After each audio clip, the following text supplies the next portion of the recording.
Hallelujah, praise the Lord. இந்த காலை வேளையிலே உங்களை இயேசு கிறிஸ்து நாமத்தில் வாழ்த்துகிறேன். ஆசீர்வாதம் எல்லாம் மூலமாய் உங்களை சந்திப்பதில் மகிழ்ச்சி அடைகிறேன். இந்த நாள் கர்த்தரை ஆராதிக்கிற துதிக்கிற குடும்பமாக சபையாய் கூடி வந்து ஆராதிக்கிற மகிமையாக பரிசுத்த ஓய்வு நாளை கர்த்தர் கொடுத்ததுக்காய் ஸ்தோத்திரம் பண்ணுவோம். யாருக்கும் கிடைக்காத கிருபை கர்த்தர் நம்மேல் வைத்திருக்கிறதற்காய் நன்றி சொல்லுவோம். எத்தனையோ பேருக்கு எவ்வளவோ பணம், கோடி பணம் இருந்தாலும், எத்தனையோ ஆஸ்திகள், மேன்மைகள், எவ்வளவு காரியம் இருந்தாலும் அதில் எல்லாவற்றிலும் கிடைக்காத ஒரு கிருபையும் ஆசீர்வாதமும் சமாதானமும் கர்த்தரை ஆராதிப்பதில் உண்டு. ஹல்லேலூயா. கர்த்தரை துதியுங்கள். அவர் நல்லவர், அவர் கிருபை என்றும் உள்ளது என்று வேதம் சொல்லுகிறது. அவர் கிருபை காலைதோறும் புதிதாக இருக்கிறது. இப்பொழுதும் கர்த்தருடைய வார்த்தையை பார்த்து நாம் கர்த்தரை ஆராதிக்கிறது எப்படி என்பதை நாம் பார்த்து ஜெபிக்க போகிறோம். சங்கீதங்களின் புஸ்தகம் 116 சங்கீதம் 17 வசனத்தை பாருங்கள். கர்த்தருடைய வார்த்தை சொல்லுகிறது,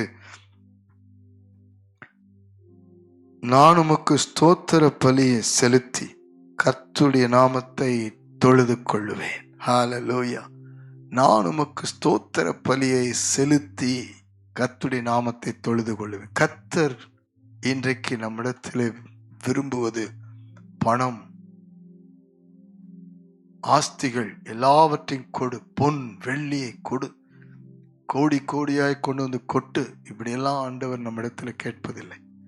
ஆண்டவர் நம்மிடத்தில் விரும்புவது ஸ்தோத்திர பலி.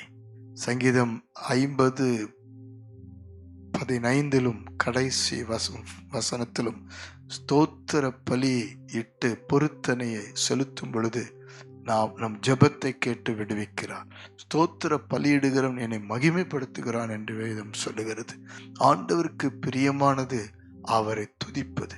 இந்த ஜனத்தை எனக்கென்று ஏற்படுத்தினேன், இவர்களின் துதியை சொல்லி வருவார்கள். ஸ்தோத்திரம் கர்த்தர் நாமத்தை உயர்த்துகிற ஒரு ஆராதனை.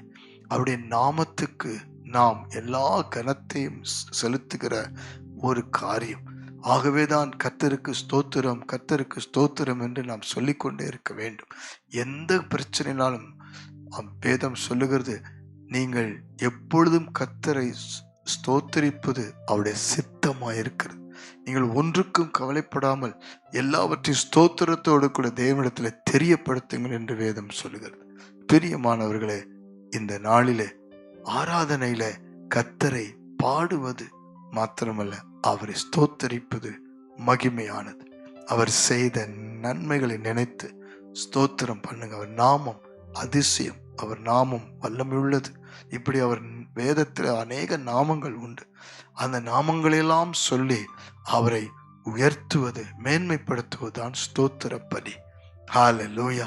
அப்பொழுது கர்த்தர் நம்மை உயர்த்துவார், ஆசீர்வதிப்பார். கண்களை மூடுவோமா?